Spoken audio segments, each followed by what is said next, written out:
This week we are continuing our walk through Holy Week for the second time.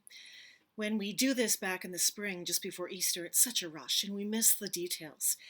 As we walk through it a second time, we realize that Jesus has no time. He is done making people feel good about themselves. He's got a message, and he's got a very finite period of time, and he's wanting to deliver that message. And the number one person, the number one people, I guess, who do not want to hear this message, who do not want to engage, are those who work at the temple.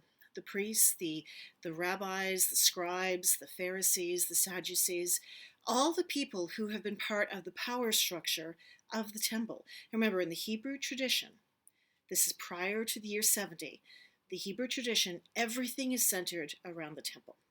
Synagogues exist, but they're more prayer gathering places. They're not like the synagogues we recognize today, which are roughly on par with Christian churches and Islamic mosques. These synagogues were town places for education and for prayer meetings and legal stuff and a whole host of things. But the temple was the center of everyone's worship. The expectation was that they were to go at least once in their lifetimes, possibly even once a year, considering we're talking a relatively small geographical place.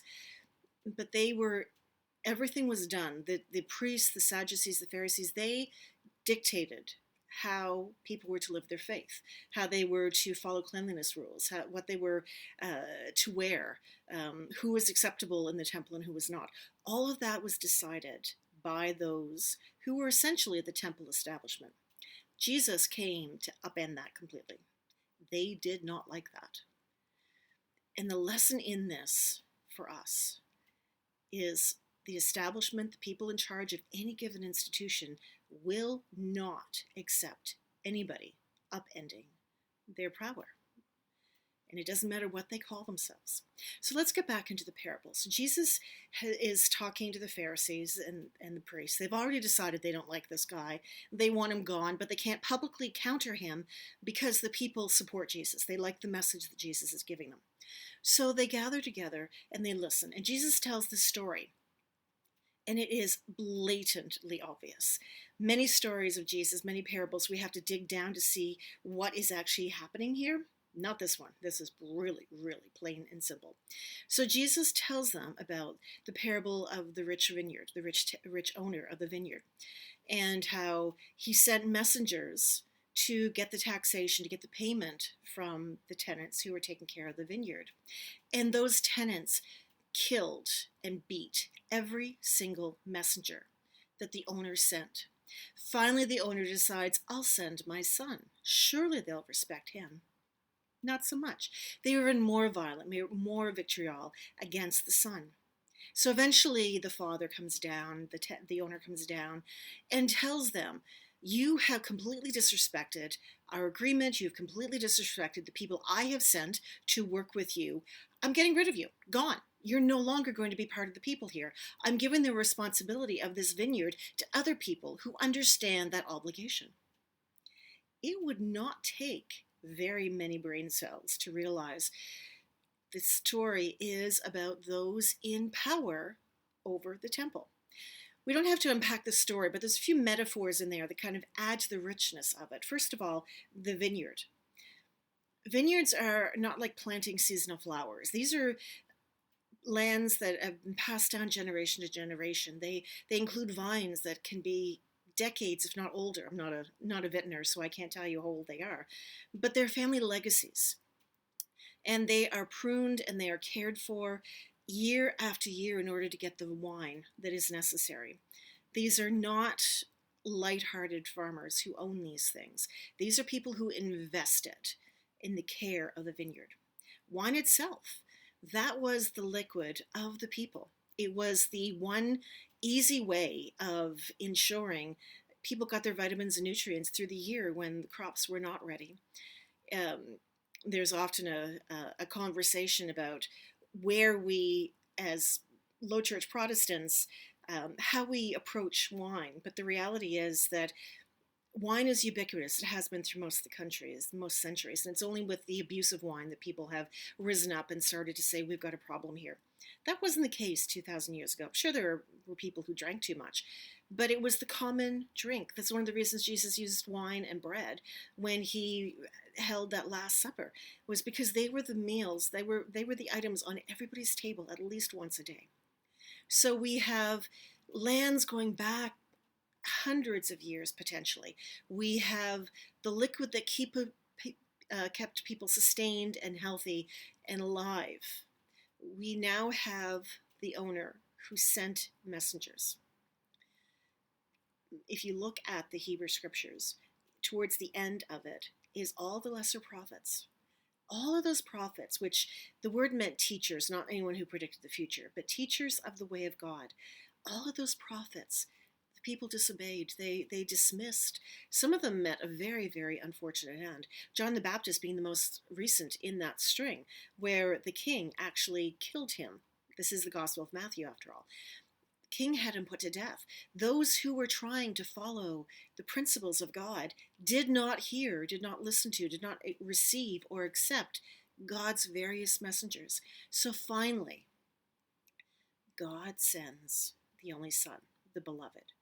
And we can't help make the connection with Gospel of John in this one. The Son who understands the Father.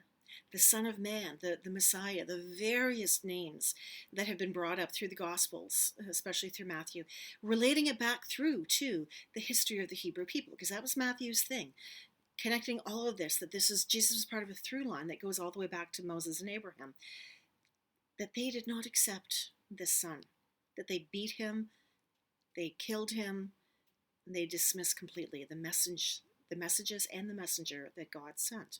Now, historically here, technically the Son hadn't been killed yet. But we have in the very story the Pharisees and the priests being so angry, they start talking about setting this plan in motion where Jesus will be killed. So essentially this part of foreshadowing totally went over the heads of the priests. They were just so focused on their anger at what Jesus said that they didn't even pay attention to Jesus was telling them, I know you're going to do it to me too, just like he did it to all the other prophets. But it does not change God's message. And God will not put up with this exploitation of people and pretending to be representing God on earth when all you're doing is looking for your own profit and your own comfort. They didn't hear, but we can. So the thing with being really easy to understand is that we can easily pick it up and move it into our time. We don't have to do a whole lot of wrangling and interpretation of the culture like we have to when we look at turning the other cheek or lift up your cross or any of those common sayings that we have. This one we can move whole into our time. And what do? We again do not want to hear the prophets. We again do not want to hear the messenger of God. We again get rid of anybody who challenges those in authority. And it doesn't matter what institution, but let's stick to the church, the religious institution right now. We allow a power structure that denies people access to God, for one. The whole priest class thing is designed to separate people from God. In fact, 500 years ago, the Reformation came about because people were actually killing others so that they would not get the scripture in their hand and read what the Bible had to say. This was life and death stuff, kind of on par of today's soccer or hockey championships when the team who loses goes ballistic, or maybe the team who wins goes to ballistic. This happened with the Bible and access to it 500 and 600 years ago. We are in structure. Structure demands consistency. That consistency demands the people at the top not change, not venture out, not do anything differently that will jeopardize their place in power. What is Jesus telling the church? What do we have to do? Who are we in this story? It's an uncomfortable question. Who are we? Are we the priests who are denying the messengers? Do we see ourselves as the messengers out there sacrificing ourselves, being metaphorically killed because what we have to say is not wanted? Are we the people who the vineyard is going to be given to next? Are we the ones who have to watch ourselves from turning into those people of power? Who are we in that story? And are we prepared to really hear the message that Jesus is sending? The message doesn't change. The message of that is radical equity, of taking care of the vulnerable, of don't build yourself up too high if you have power. Share the resources. There's enough, there's more than enough, plenty in fact, for everyone. Do not hoard. Do not take more than your share. When you are in health, take care of those who are not. When you're experiencing your freedom, take care of those who do not. When you are experiencing comfort, take care of those who are not. The church talks a good game, and it doesn't matter what denomination we're looking at, but do they actually walk the walk? Most times, no. Where you find Christianity active is usually in the satellite places, the home churches, the smaller groups.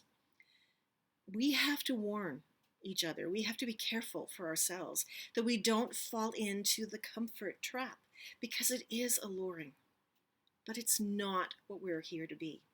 If we truly want to walk the walk of Jesus, we have to constantly challenge our own comforts and the comforts of others. We have to be prepared to say, I think there's another way to do this. We have to be prepared to look at ourselves deeply. Are we blocking the message of Christ, or are we sharing the message of Christ? It sounds like a simple question, but it's really not. There's a saying, I'm sure you've all heard, that power corrupts, and absolute power corrupts absolutely.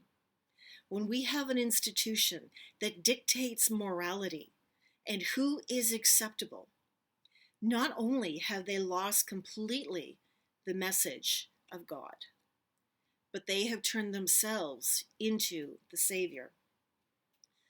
Jesus says those people will be kicked out. They will no longer be responsible for making sure people understand what God is about and what God's message is meant to be. Who we are in this story informs how we live our faith, how we challenge injustice, and how we relate to God. So the simplest things in the Bible often can turn out to be the most complicated, and the most complicated often turn out to be the most simple. That's Jesus' logic. But we need to step up, disentangle the complicated, find the real simple in there. Love, share, care for each other. Those are what Jesus wants us to do. Those who are getting their identity from the hierarchy of whatever institution, they're too far removed from the message. They're too far removed from the vineyard owner who sent his servants to get the rewards, the payment, the taxation of the tenants. The tenants, the leadership, has denied their place in this entire process, choosing themselves to be more important than the landowner. Who are we in all of this? Who do we want to be? How do we accept the Son and the prophets?